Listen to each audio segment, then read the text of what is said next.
जिलों में आतंक के नए मॉड्यूल का पर्दाफाश हुआ है। नेपाल के मदरसों से भारत में सक्रिय स्लीपर सेल की फंडिंग और नेपाल में बने विदेशी मंदिरों में स्लीपर सेल को फंडिंग दी जा रही थी। श्रावस्ती में भारत नेपाल सीमा पर चौकसी बढ़ाई गई है। सुरक्षा एजेंसियों ने जांच में नेपाल सरकार से सहयोग भी मांगा है। नेपाल में बने विदेशी मंदिरों में स्लीपर सेल को फंडिंग की जा रही है।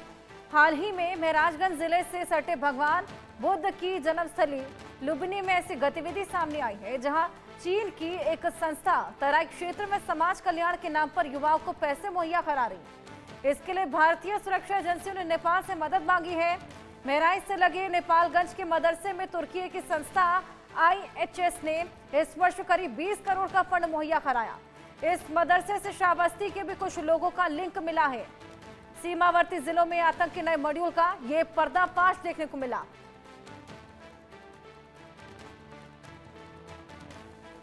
श्रावस्ती के 2 थाने मल्लीपुर और थाना सिरसिया नेपाल की सीमा से सटे हुए हैं। तो प्रतिदिन हमारे द्वारा SSP के साथ समन्वय करके जो बॉर्डर के इलाके हैं, बॉर्डर के गांव हैं, उनमें फुट पेट्रोलिंग की जाती है।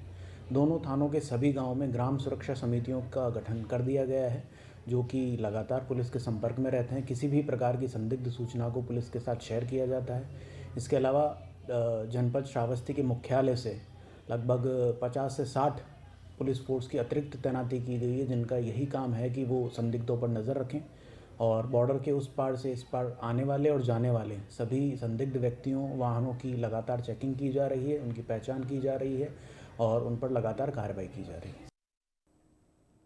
तो देखा आपने किस तरीके से नेपाल में बने विदेश मंदिरों में ये फंडिंग आ रही थी। सुरक्षा एजेंसियों ने जांच में नेपाल सरकार से सहयोग भी मांगा है और इंडो नेपाल बॉर्डर पर सुरक्षा को सख्त कर दिया गया है। आतंक के नए मॉड्यूल का पर्दाफाश।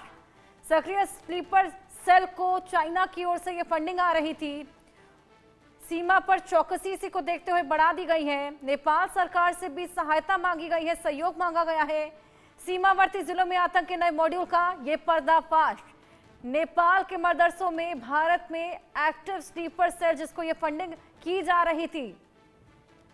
ये बेहद बड़ा खुलासा दिल्ली बम धमाके की जांच में हुआ है, क्योंकि अब लगातार जिस तरीके से मदरसों की जानकारी खंगाली जा रही है और मदरसों के भी जितने भी मौलवी हैं, जितने भी छात्र पढ़ते हैं, उनकी भी डिटेल्स मांगी गई। उसी के बाद से ये तमाम चीजें निकलकर सामने आई हैं और जानकारी लेंगे। वर्षा शाही हमारी सहयोगी जुड़ गई है। वर्षा, ये आतंक के नए मॉड्यूल का पर्दाफाश हुआ है। इंटरनेशनल फंडिंग यहाँ पर देखने को मिल रही है। नेपाल में जितने भी मदरसे हैं उसमें और जानकारी दीजिए। देखिए, जिस तरीके से लगातार ये बताया जा रहा है सीमावर्ती क्षेत्र में बने मदरसे और विदेशी मंदिरों से लगातार स्लीपर सेलों को फंडिंग की जा रही थी, जिसको लेकर अब जो सुरक्षा एजेंसियां हैं वो और ज़्यादा सतर्क हो चुकी हैं। लगातार जांच पड़ताल और ज़्यादा तेज कर चुकी हैं कि आखिर ये जो सीमावर्ती क्षेत्र में जितने भी मदरसे हैं और जितने भी विदेशी मंदिर हैं, ये किस तरीके से स्लीपर सेल को लगातार फंडिंग कर रही थी। इसको लेकर अब नेपाल से भी मदद मांगी गई है। ये साफ तरीके से कहा जा रहा है कि भारत के अंदर जितने भी आतंकवादी गतिविधियां लगातार चल रही हैं, उनकी फंडिंग लगातार ये मंदिर और ये मदरसे ही कर रहे हैं, जिसकी वजह से भारत में लगातार जो आतंकवादी गतिविधियां हैं वो देखी जा रही हैं। इसकी वजह से अब लगातार जो सुरक्षा एजेंसियां हैं वो लगातार सतर्क नजर आ रही हैं। ये देखा जा रहा है कि किस तरीके से भारत के अंदर बढ़ते हुए आतंकवाद को कम किया जा सके। अभी पूरी तरीके से ये कह सकते हैं कि जो आसपास के क्षेत्र में जितने भी मंदिर हैं, जितनी भी मदरसे हैं, उनकी जांच पड़ताल और ज्यादा तेज कर दी गई है। पूछताछ की जा रही है। सुरक्षा एजेंसियां सभी जगहों पर जाकर पूछताछ कर रही हैं और देख रही हैं कि आखिर किस तरीके के स्लीपर सेलों से ये जुड़े हुए हैं और इनसे जांच पड़ताल और तेज की जा सके। वर्षा, फंडिंग के बारे में कुछ पता लग पाया है? कितनी फंडिंग और कहां से ये पूरी फंडिंग आ रही थी?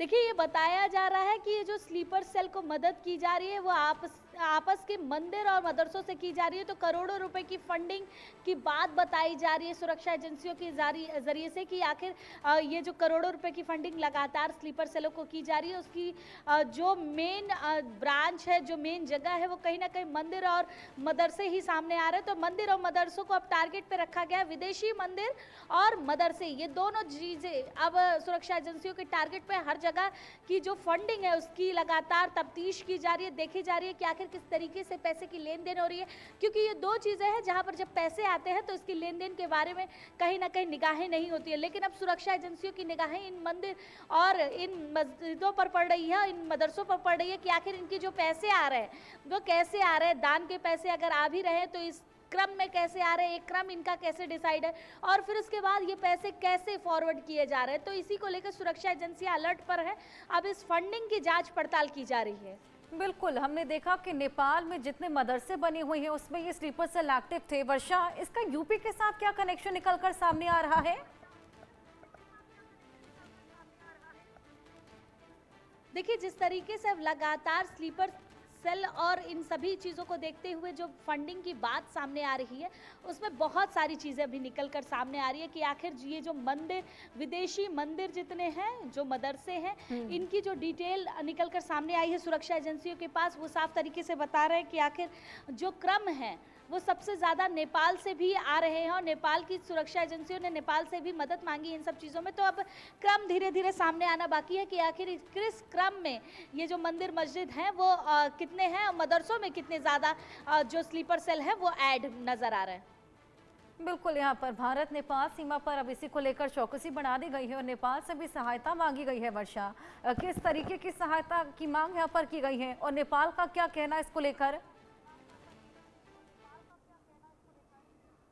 देखिए, जिस तरीके से नेपाल से सुरक्षा एजेंसियों ने संपर्क साधा है उसमें एक चीज़ साफ है कि जो विदेशी फंडिंग लगातार हो रही है और जिस तरीके से मॉड्यूल तैयार किया जा रहा है पाकिस्तान की तरफ से कि जो स्लीपर सेल बनाए गए हैं उनको भारत में रहते हुए पूरी तरीके से पैसे की व्यवस्था की जा सके, तो उसको लेकर नेपाल में भी कुछ मंदिर विदेशी मंदिर है जिस पर टारगेट है भारत का कि वहाँ से भी लगातार जो पैसे हैं उसकी फंडिंग स्लीपर सेल को भारत के अंदर की जा रही थी।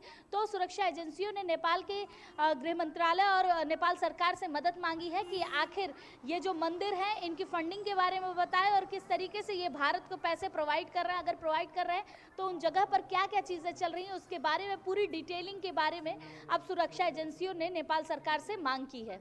बिल्कुल, ये तमाम तरह की चीज़ें जिसको लेकर नेपाल सरकार से भी बातचीत की गई है और अब देखना होगा कि नेपाल का हालांकि क्या रुख रहता है, लेकिन ये साफ है कि सीमावर्ती इलाकों में न केवल मदरसे लेकिन मंदिरों में भी विदेशी फंडिंग जा रही है। हालांकि फंडिंग कहाँ से आ रही है, कितने करोड़ों में ये फंडिंग है, ये सब भी अब जल्द साफ होगा। इसको लेकर जाँच पड़ताल भी की जा रही है।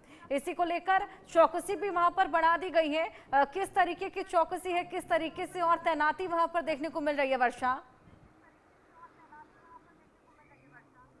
देखिए, जिस तरीके से ये जब खबर सामने आई कि सीमावर्ती क्षेत्रों में इस तरीके की गतिविधि चल रही है तो सुरक्षा एजेंसियों ने सबसे पहले जो आसपास के बॉर्डर एरिया में जितने भी मंदिर मस्जिद नज़र आ रहे थे पहले वहाँ पर उन्होंने तफ्तीश करना शुरू की और आसपास के क्षेत्रों में जितने भी नेपाल बॉर्डर से सटे हुए जो ज़िले हैं वहाँ पर चौकसी शुरू की, क्योंकि बॉर्डर से सटे हुए जितनी भी चीज़ें हैं वो बड़ी ही ज़्यादा गतिविधि में नज़र आ रहे थे, जिसकी वजह से सुरक्षा एजेंसियों ने सबसे ज़्यादा तफ्तीश करना शुरू कर दिया और फिर उसके बाद चौकसी बढ़ाई। लगातार पुलिस को निर्देश दिया गया है कि बॉर्डर से आने वाली चीज़ों पर निगाहें बनाए रखें और ये साफ कर दे कि आखिर जब ये विदेशी फंडिंग चल रही है और ये लगातार स्लीपर सेलों की फंडिंग की जा रही है तो इन सब चीज़ों में कहीं ना कहीं जो बॉर्डर है वो क्रॉस लाइन ज़रूर की जा रही है और क्रॉस लाइन हो रही है तो ये जो फंडिंग है वो इधर उधर करने का काम भी इधर ही से किया जा रहा है। गंभीर मामला है। अब देखिए, सहायता की मांग की गई है, क्या कुछ रुख रहता है, क्या कुछ और निकलकर सामने आता है,